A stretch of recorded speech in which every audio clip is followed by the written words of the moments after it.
used a different transportation method. On Royal Caribbean's Empress of the Seas, with hundreds of others, Andy Gomez made history, for it was the first time that specific ship anchored in Havana. Gomez was on the ship teaching travelers about Cuba. We had to tear down the roof over our living room and chapel. But off ship, the longtime professor wanted to check in on a project dear to his family. Qué buena suerte tuviste. Called the Children of La Merced. It's a family foundation started 2 years ago that focuses on the youth of Cuba, specifically at La Merced, a Catholic church in Old Havana, one of the poorer neighborhoods in the capital city.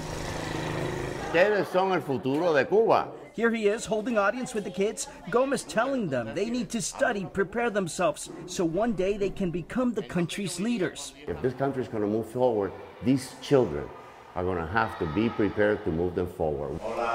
About 50 children participate.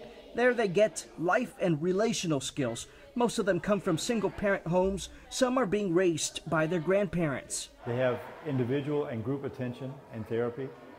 They do lots of play and lots of other activities that without the foundation's help we wouldn't be able to do.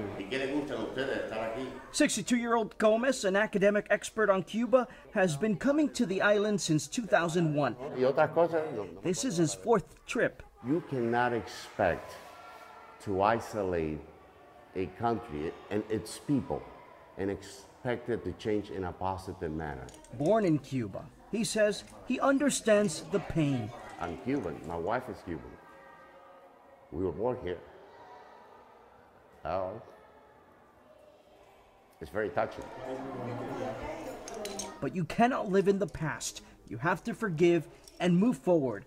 Although he still believes the Cuban government has issues it needs to correct. The atrocities that this government in Cuba continues to make and deny the Cuban people its human rights is an issue that we in the United States and the Cuban American community need to continue to press. Retired from academia now, Gomez spent his life studying Cuba, and this kind of work, he says, still teaches him about his native land. I come here to build bridges for the future. I come here to learn from them. I come here to let them know that we care.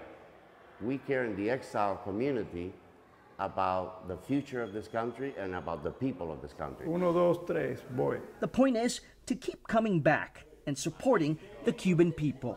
I'm Hatzovella, Local 10 News, Havana.